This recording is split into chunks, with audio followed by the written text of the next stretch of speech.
नमस्कार, समय साक्ष्य देख रहे हैं आप। मैं हूं अमन राजपूत। इस वक्त मैं मौजूद हूं समाज सेवी डॉक्टर कपिल देव रावत जी के साथ। कपिल देव रावत ने राष्ट्रीय राजमार्ग 123 के लिए काफ़ी अच्छा और सराहनीय काम किया है। आज इनका जो प्रयास है वो रंग ला चुकी है। आपको बता दूं, NH 123 राष्ट्रीय राजमार्ग 123 को 2016 में जो मुख्यमंत्री और प्रधानमंत्री के द्वारा ऑल वेदर रोड के निर्माण के लिए एक परियोजना लाई गई थी, उससे वंचित रखा गया था, जिसको लेकर कपिल देव रावत जी ने काफ़ी प्रयास किया। नितिन गडकरी से लेकर पीएमओ से लेकर हर जगह इन्होंने पत्र लिखे। काफ़ी मतलब जिस तरीके से सड़क जर्जर स्थिति में थी, लेकिन उस सड़क पर ध्यान नहीं दिया जा रहा था। इसको लेकर कपिल देव रावत जी ने काफ़ी प्रयास किया और आज इनका प्रयास सफल भी हो चुका है। तो चलिए सीधा इनसे बात करते हैं। सबसे पहले बहुत बहुत स्वागत है आपका कपिल देव जी मेरे कार्यक्रम में। जैसा कि मैंने जनता को बताया कि NH 123 को लेकर आपने काफ़ी सराहनीय काम किया है, आपका प्रयास रंग लाए। तो मैं जानना चाहता हूं कि आपने क्या क्या प्रयास किया है। जनता जानना चाहती है कि कपिल देव रावत ने क्या क्या प्रयास किया है, जिसके बाद आज आपका प्रयास रंग ला चुकी है।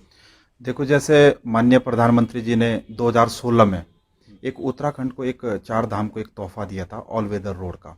तो ऑल वेदर रोड का जब शिलान्यास परेड ग्राउंड देहरादून में किया गया था, तो उस कार्यक्रम में मैं भी उपस्थित था। और मैं जब उस कार्यक्रम को सुन रहा था कि चार धाम को ये ऑल वेदर रोड, जो मतलब सारे मौसमों में जो रोड चलती रहेगी, उसका जब शिलान्यास हुआ तो उसमें एक शॉर्टेस्ट मार्ग, जिसको मैं ये कह सकता हूँ कि आपका हरपटपुर से नैनबाग, डामटा, नौगांव, बड़कोट, बैंड तक जो मार्ग था, जिससे यात्रा हम ये कह सकते हैं कि पहली यात्रा यमुनोत्री की लोग अपने उसमें शुभ मानते हैं हमारे हिंदू धर्म में। तो ये यात्रा इस शॉर्टेस्ट मार्ग से होती थी, पर ये शॉर्टेस्ट मार्ग इस जन कल्याणकारी योजना में छूट गई थी। और मैंने उसी दिन ठान लिया था कि मुझे इस मार्ग को भी इस ऑल वेदर रोड में जोड़ना है। और मैं दूसरे दिन से लगातार पीएमओ ऑफिस और श्री नितिन गडकरी जी से लगातार पत्राचार करने लगा। और मैं पीएमओ ऑफिस और नितिन गडकरी जी का पूरे क्षेत्र की तरफ से धन्यवाद इसलिए करना चाहूंगा कि हर पत्र का उन्होंने अपने कार्यालय से संज्ञान में लिया। और जितने भी मैं पत्र अपने क्षेत्र की तरफ से उन्हें भेजता था, कुछ ना कुछ उनका जरूर मुझे वापस उनका जवाब आता था। मैं लगातार उनसे पत्राचार में रहा और आज उसका नतीजा है कि ये शॉर्टेस्ट मार्ग भी ऑल वेदर रोड की तर्ज पर बनने जा रहा है।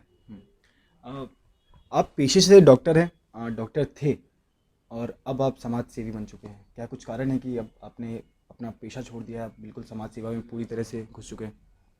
देखो, मैं गवर्नमेंट सर्वेंट डॉक्टर था, लेकिन मेरे दिमाग में एक चीज़ पहले से ही आती थी जब मैं पढ़ाई करता था कि डॉक्टर में मैं एक मरीज की सेवा कर सकता हूँ। और जो फील्ड मैंने ये सोशल वर्कर का जो चुना है, इसमें मैं हर एक आदमी के मतलब समाज सेवा के साथ साथ मैं अपने डॉक्टरी पेशा में लोगों को, डॉक्टर के पास तो मैं अधिकांश अपने क्षेत्र में कैंप लगाता हूँ, या डॉक्टरी पेशा हो तो मैं लोगों को उसकी राय बताता हूँ। लेकिन डॉक्टरी पेशा छोड़ने का मेरा जो मुख्य कारण है वो यही है कि मैं समाज में हर आदमी से जुड़ूं। और आज आप देख सकते हो कि मैं अपने पहाड़ के लिए, चाहे वो सेंटर ओबीसी का मामला हो, चाहे वो अपने छोटे छोटे जितने भी मेरे पहाड़ों में विकास जो योजनाएं हैं, वो विकास की योजनाओं के लिए मैं रात दिन लड़ता हूं। जिसका आज आप देख सकते हो कि जैसे ऑल वेदर रोड भी आज जुड़ चुकी है। इसके बाद मेरा दूसरा एक प्रोजेक्ट है कि इसी तर्ज पर मार्ग है, रेल मार्ग भी इसी मार्ग से जुड़ना चाहिए। वो आपका कालसी से और बड़कोट तक भी जुड़ेगा। इसके लिए मैं लगातार प्रयासरत हूँ और प्रयासरत आगे भी रहूंगा। जी। तो कपिल देव जी पेशे से डॉक्टर थे, अब समाज सेवा कर रहे हैं, लगातार समाज सेवा कर रहे हैं और इन्हीं का जो प्रयास है उसके कारण राष्ट्रीय राजमार्ग 123 को देखा गया है, सरकार ने संज्ञान में लिया है। आपको बता दूं, जैसा कि कपिल देव जी ने बताया कि यमुनोत्री जो चार धाम है वो चार धाम में आता है। राष्ट्रीय राजमार्ग 123 उसके लिए शॉर्ट रास्ता हुआ करता था। तो पर लेकिन हालत काफ़ी ख़राब थी और जो ऑल वेदर रोड है उसमें संज्ञान में नहीं लिया गया था। इसको लेकर कपिल देव जी ने काफ़ी प्रयास किया है। कपिल देव जी, एक और सवाल लेना चाहूँगा आपसे कि 123 राष्ट्रीय राजमार्ग 123 को लेकर क्यों लगा आपको कि सरकार ने इसको संज्ञान में नहीं लिया? क्या आपने कहा कि काफ़ी शॉर्ट शॉर्ट पड़ता है अगर वो रास्ता जाने के लिए, लेकिन संज्ञान में क्यों नहीं लिया गया था सरकार के द्वारा? देखो, इसमें जब ये ऑल वेदर रोड का जब डीपीआर जब तैयार हो रही होगी, तो मैं इस चीज़ के लिए मैं अपने क्षेत्रीय जो नेता हैं, चाहे सांसद हैं चाहे विधायक हैं, उनको भी मैं दोषी मानता हूँ। क्योंकि उन लोगों को हम लोगों ने, जो जनता होती है, इनको इसलिए चुनकर भेजती है ताकि ये क्षेत्र में जितने भी विकास हो रहे हैं, इन विकास कार्यों को वो विधानसभा में या संसद में इन विकास कार्यों को ठोस तरीके से उठाएं। लेकिन इस चीज़ के लिए उनको मैं इसलिए दोषी मानता हूं कि जब डीपीआर तैयार हुई तो हमारे उन जनप्रतिनिधियों को इस चीज़ के लिए आवाज़ उठानी चाहिए थी, पर उन्होंने आवाज़ नहीं उठाई। जैसे मुझे आजकल कई लोग कहते हैं कि यार डॉक्टर कपिल देव रावत जी अपनी लोकप्रियता हासिल करने के लिए ये पत्र मतलब फेसबुक में छाए रहते हैं या पेपर में लगातार वो कर रहे हैं। उन लोगों को भी मैं आपके माध्यम से एक संदेश जरूर देना चाहता हूं कि पत्र भेजना बहुत सरल होता है, पर पत्राचार करना, लगातार उस पत्र के पीछे 5 साल तक लगना, वो एक बहुत बड़ी चीज होती है। और आदमी जब छोटी छोटी चीजों को प्रयास करता है तो सफलता की ओर बढ़ती है। तो इन चीजों के लिए मैं क्षेत्रीय जनप्रतिनिधियों का मैं दोष देता हूं कि अगर वो समय से जागे हुए होते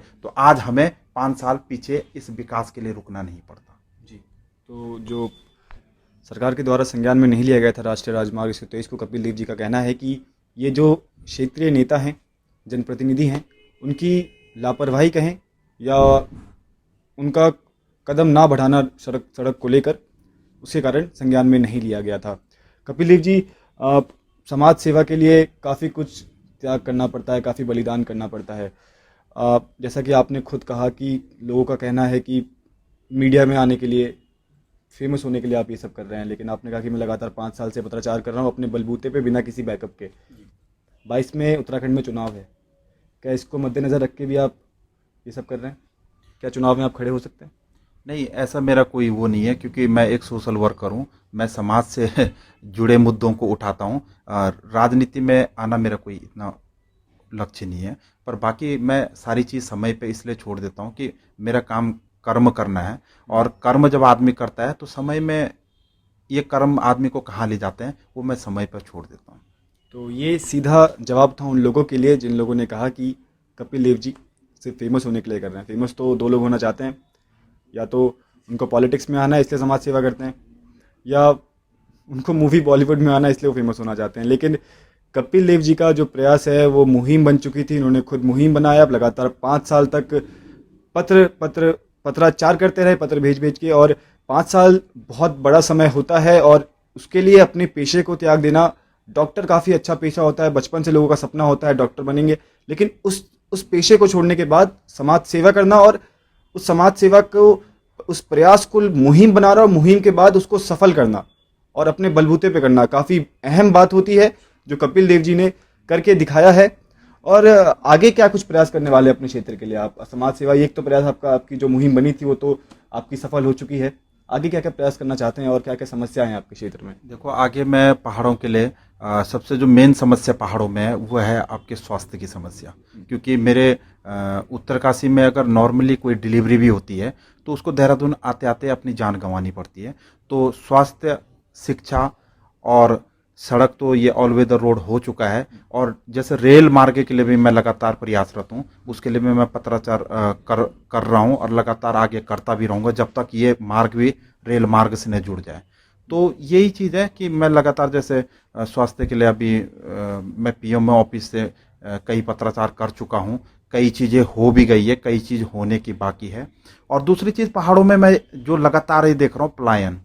उस पलायन का एक मुख्य कारण क्या है कि मतलब जो चीज़ हमें शहर के अंदर मिल रही है वो हमें पहाड़ों में नहीं मिल रही है।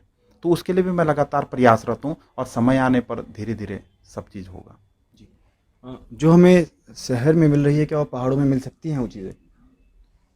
देखो, मैं ये नहीं कहता हूँ कि जो पहाड़ों में है वो मतलब आपके प्लेन में नहीं मिल सकती है, और जो प्लेन में वो पहाड़ों में नहीं मिल सकती है, पर हम समतुल्य के लिए प्रयास कर सकते हैं। जी। तो ये थे हमारे साथ कपिल देव जी, जिनका प्रयास अब मुहिम बन चुका है और लगातार समाज सेवा कर रहे हैं। इन्होंने अपने पेशे को छोड़ के समाज सेवा चुना, और समाज सेवा चुनने के बाद लगातार प्रयास करते रहे एक राष्ट्रीय राजमार्ग 123 को बनाने के लिए। इन्होंने काफ़ी प्रयास किया और अब इनका प्रयास सफल भी हो चुका है, और आगे भी ये कह रहे हैं कि लगातार प्रयास करते रहेंगे, शिक्षा, स्वास्थ्य, सब पे कार्य करते रहेंगे और जनता की सेवा करते रहेंगे। हालांकि इनका अभी चुनाव लड़ने का कोई प्लान नहीं है। जो लोग इन पे एलिगेशन से इल्ज़ाम लगा रहे थे कि ये सिर्फ मीडिया में आने के लिए अपने खुद के लाभ के लिए सब कर रहे हैं, तो ऐसा कुछ नहीं है। इन्होंने सीधा साफ बता दिया है जनता को कि सिर्फ समाज सेवा ही इनका मुद्दा है। हाँ, एक लास्ट सवाल मैं भूल गया था आपसे पूछना कि आप समाज सेवा तो कर रहे हैं, लेकिन अपना पेट भी पालना होता है, उसके लिए क्या कर रहे हैं आप? अपनी आजीविका को चलाने के लिए क्या कर रहे हैं? कैसे कर रहे हैं? मैनेज कैसे कर रहे हैं?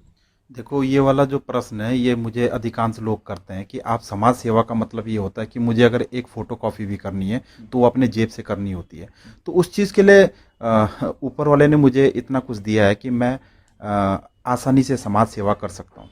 जी, तो ये थे हमारे साथ कपिल देव रावत जी, जिन्होंने राष्ट्रीय राजमार्ग 123 को बनाने के लिए काफ़ी प्रयास किया और अब वो सफल भी हो चुका है। तो अभी के लिए फ़िलहाल इतना ही। देखते रहिए समय साक्ष्य। धन्यवाद।